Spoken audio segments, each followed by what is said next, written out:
Petroleum मसनूआत में इजाफे के फैसले के बाद हुकूमत आज फिर कीमतों में रद्दोबदल का फैसला करेगी। ईद का मौका है और अवाम जी हुकूमत से रिलीफ की तवक्को रखती है, लेकिन इस रमज़ानुल मुबारक में जिस तरह पेट्रोलियम मसनूआत की कीमतें बढ़ी हैं और अब नए हुरमस बंद होने से बहरान पैदा हुआ है, शायद इस बार पेट्रोल की कीमतों का बम जो है वो अवाम की खुशियों को शदीद मुतासर करने वाला है। सही है जी, और हम देख भी रहे हैं कि ये बढ़नी तो है। आलमी सतह पर जारी जंग और तेल की कीमतों में मुसलसल जो उतार चढ़ाव है उसने हमारी मईशत को एक मुश्किल मोड़ पर ला खड़ा किया है। अमेरिका ने रूसी तेल पर वक्ती तौर पर पाबंदियां उठा ली हैं। दूसरी तरफ वज़ीर ख़जाना भी खबरदार कर रहे हैं कि बैरूनी अदायगियों पर दबाव बढ़ रहा है। इस संगीन मौशी सूरत हाल और पेट्रोल की नई कीमतों के मुमकिन असरात पर बात करने के लिए हमारे साथ एनर्जी एक्सपर्ट डॉक्टर साहब मौजूद हैं। डॉक्टर साहब खुश आमदीद कहेंगे आपको सदाए रमज़ान में। डॉक्टर साहब, क्या पाकिस्तानी जहाज़ों के लिए भी आबनाए हुरमस बंद है, और पाकिस्तान में इस वक्त जो तेल है वो कहां कहां से किन रास्तों से पहुंच रहा है? रहीम, सबसे पहले तो बहुत बहुत शुक्रिया। और आपने मुझे ना काम ज़रा थोड़ा सा मुश्किल यूं कर दिया कि एक तरफ रमज़ान की सदा है और दूसरी तरफ मेरे पास कोई अच्छी खबर नहीं है, तो ये थोड़ा सा मेरे लिए ना कॉम्प्लिकेटेड सी सारी सिचुएशन हो गई है। मैं आपको 2-3 बड़ी अहम गुजारिशात यहाँ आज के प्रोग्राम में करूँगा, और इस उम्मीद के साथ कि जब आप बैठ के एक कौमी सतह के आप चैनल पे बात कर रहे होते हैं तो आपकी जिम्मेदारी बड़ी बढ़ जाती है ना, क्योंकि आप अपने हर लफ्ज़ के लिए अकाउंटेबल होते हैं। जी। पहली बात तो आपके सवाल का ये जवाब है कि जी अबनाए हुर्मुज़ जो अब तक की इतलात थी, जो अभी शाम को भी मैंने जो इंटरनेशनल रिपोर्टिंग्स देखी हैं प्रोग्राम में आने से पहले, आपके प्रोग्राम में शरीक होने से पहले, उसके मुताबिक वहाँ से वो एक सिंगल जो है ना वेसल को भी वो वहाँ से गुजरने नहीं दे रहे। ठीक है जी, इसका मतलब ये हुआ कि वो रास्ता हो गया है बंद। अब अबनाए हुर्मुज़ की जो हमारे आम सुनने वाले, हमारे जो या देखने वाले नाजरीन हैं, उनके लिए ये बहुत इंपॉर्टेंट है ये जानना कि दुनिया की जो इस वक्त तकरीबन 20% जो तेल है वो अबनाए हुर्मुज़ से गुजरता है। ये रोज़ाना तकरीबन 20 से 21 जो है ना वो मिलियन जो बैरल है वो ये यहाँ से ऑयल गुजरता है। अब दिलचस्प बात इसमें जो है ना वो बड़ी ज़रूरी है, क्योंकि आपने ये सारी बातों को अपने प्रियम्बल में लिंक किया ना हमारी मईशत के साथ, और फिर हमारे पे जो पेट्रोल बॉम्ब है। जी। मैं आपको बताऊं, इससे डायरेक्टली सबसे ज्यादा मैं बड़ी जिम्मेदारी के साथ बात करने लगा हूं। अबनाए हुर्मुज़ के बंद होने से सबसे पहले जो मुल्क मुतासिर होता है वो हिंदुस्तान है, ठीक है, उसके बाद चाइना है। हम 5वें नंबर पर आते हैं। हम 5वें नंबर पर आते हैं उस लिस्ट के अंदर, जिस लिस्ट के अंदर अबनाए हुर्मुज़ से, अगरचे के हमारा 85% डिपेंडेंस जो है, 80 to 85% हमारी डिपेंडेंस जो तवानाई की है, एनर्जी की है, वो सिर्फ और सिर्फ पेट्रोलियम पर है और पेट्रोल पर है। ठीक है जी, पेट्रोलियम प्रोडक्ट्स के ऊपर है। अब आप देखिए, ये जो अगर इस तरह का कोई आलमी बहरान आता है, मैं एक एक लफ्ज अलग अलग करके इसलिए कह रहा हूँ ताकि किसी को कंफ्यूजन ना रहे कि मैंने क्या बात की।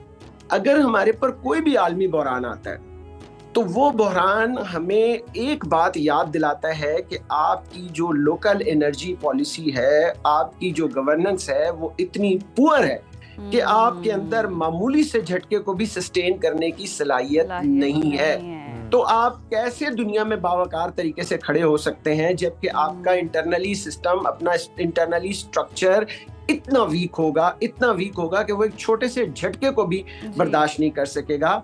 मैंने क्या कहा आपको कि अबनाए हुर्मुज़ के बंद होने से सबसे पहले हिंदुस्तान मुतासिर होता है। हिंदुस्तान के अंदर पेट्रोलियम प्रोडक्ट की सूरत हाल देखें, चाइना के अंदर देखें, और आप अपने यहाँ देखें। हमारा आनन फानन अभी खबर आई है। अच्छा, एक और बात भी मैं आपको ज़िम्नन बता दूं, हमारे पास जो है ना तकरीबन 2 हफ्ते का तो इमीडिएटली होता है। हमारे स्टॉक की 2 तरह की सूरत हाल होती है। ये जरा आपके लिए हो सकता है शायद दिलचस्प हो कि एक हमारा स्ट्रेटेजिक स्टॉक होता है पेट्रोलियम प्रोडक्ट्स का, और एक हमारा होता है जो कमर्शियल स्टॉक होता है ना, ठीक है।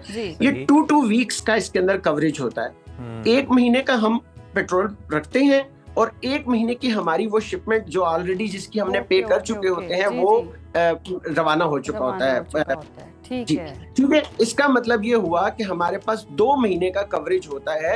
यानी अगर आज पेट्रोल की कीमत में रद्दोबदल होगा इंटरनेशनल मार्केट का, तो हम पर इसका असर 2 महीने के बाद आएगा। ऐसे नहीं होता। यानी ये शोएब मतलब साहब, मेरी हम समझ यही में तो ना डिस्कस करना चाह रहे हैं। जब इस तरह की पेट्रोलियम मसनूआत की जो कीमतें हैं बढ़ने की बात हो रही थी, आपने हुर्मुज़ बंद होने की बात हो रही थी, मईशत पर क्या असरात होंगे तब इवन बात हो रही थी, अभी ऐसा कुछ भी नहीं था। तो कहा जा रहा था हमारे पास इतने ज़खायर मौजूद हैं 28 दिन के, 25 दिन के।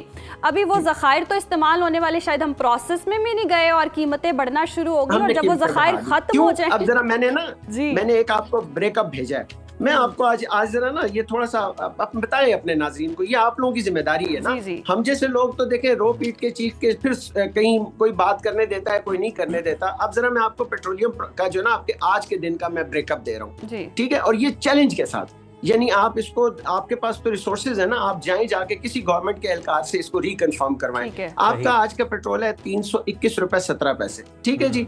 इसमें जो आपकी परचेज कॉस्ट है, और परचेज कॉस्ट में 3 चीजें शामिल होती हैं। परचेज कॉस्ट में ये नहीं है कि जो पेट्रोल वहां से निकला और आपने वो पेट्रोलियम का रॉ प्रोडक्ट उठाई और वो यहाँ आ गई, नहीं। इसमें आलमी मंडी में जो तेल की कीमत है नंबर 1, इसमें जो आपके फ्रेट चार्जेस हैं, जो समंदर में वो ट्रेवल करके आएगा, जो उस पे शिपमेंट पे चार्जेस होंगे, फिर इसकी इंश्योरेंस भी होती है, इसको सिक्योर करना होता है। और इंश्योरेंस में मैं आपको एक बड़ी इंटरेस्टिंग बात बताऊंगा अगर आपके पास टाइम हुआ बाद में।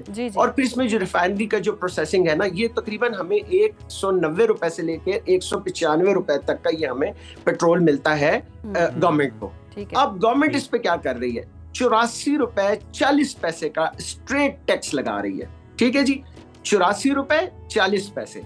और एक इतना इंटरेस्टिंग टैक्स है जिसको मैं आज तक देख नहीं सका। मेरी ख्वाहिश है अगर मेरी जबान या मेरी आवाज जो है ना वहां तक पहुंच सके जहां तक हम पहुंचाना चाहते हैं, तो मैं ये देखना चाहूंगा यकीनन वहां तक जा रही है। और हम भी आपके हम आवाज होकर यही सवाल कर रहे हैं कि अगर 2 महीने बाद इसके असरात आने हैं। शोएब साहब, एक सवाल भी बीच में शामिल कर लें, आप अपनी बात फिर मुकम्मल कीजिएगा कि आपने अगर 2 महीने बाद असरात आने हैं तो 55 रुपए आपने पहले कीमत बढ़ा दी और आज भी आपको कीमत बढ़ाने वाले हैं, और जवाब आप ये दे रहे हैं कि जनाब जखीरा अंदोजी होनी है, उससे बचने के लिए हमने ये प्राइस बढ़ा दी है। इसका मतलब है आप जखीरा अंदोजों को नहीं रोकने की सलाहियत रखते, आप उनके लिए काम नहीं करना चाह रहे, आप हाथ झाड़ के अवाम पे सारा कुछ बोझ डाल के घर चले गए हैं।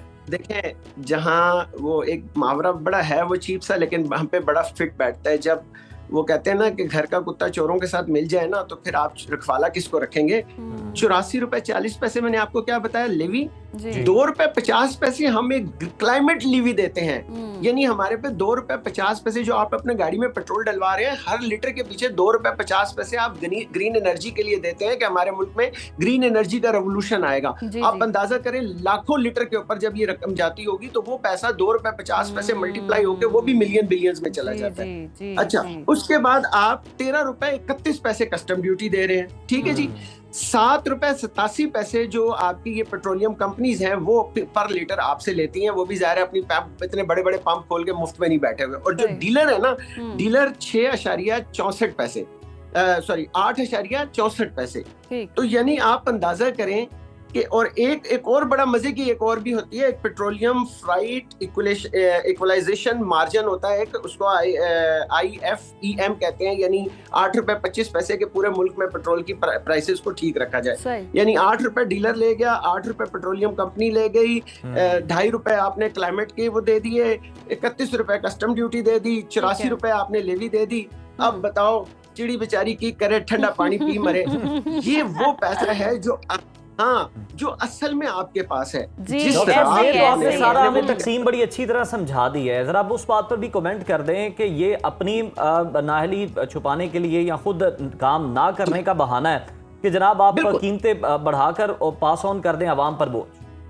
हाँ जी, मैं अभी आपको, मेरे मुंह में खाक, मेरी जो मतलब देखे ना, वो क्या होता है, किसी जमाने में कहते थे ना, कोई एक थे हमारे, वो उनकी चिड़िया हुआ करती थी, वो खबरें शबरें उन्हें देखती रहती थी। अब जब इस काम में आप फंस जाते हैं ना, तो वो कोई ना कोई चिड़िया हमारे पास भी आ जाती है खबर देने के लिए। मेरे मुंह में खाक, अल्लाह करे मैं गलत हूँ, 73 रुपए बढ़ाने जा रहे हैं ये लोग, 70 से 75 रुपए तक बढ़ाने के लिए ये तैयारियां, इसको 400 रुपए पे लाने की तैयारी कर रहे हैं। यानी आप अंदाजा कीजिए कि जो आपका बैलेंस ऑफ पेमेंट का इशू है, जो आपके ट्रेड साहब, अगर इतनी कीमतें बढ़ जाएंगी, पेट्रोल दस्तयाब भी होगा, ये तो फिर बहरान वाली कैफियत में हम जाने वाले हैं। नहीं, पेट्रोल बहुत है। अच्छा, वो तो अगले क्लेम नहीं करते हुकूमती एहलकार। अगर हम 400 रुपए बढ़ा देते, वो देखे ना, कहते हैं जो बात वही होती है जबान पे जो। डॉक्टर साहब, जो आपने फिगर कोट किया है, इतना बड़ा इजाफा किस बुनियाद पे करने जा रही है गवर्नमेंट? कोई बुनियाद नहीं है, कोई बुनियाद नहीं है। अगर बुनियाद है तो मैं ये कॉपी लेके, चैलेंज लेके आपके चैनल पे बैठा हूँ, बुलाए किसी हुकूमती एहलकार को, बात करें मेरे साथ। मैंने जिंदगी दी है इस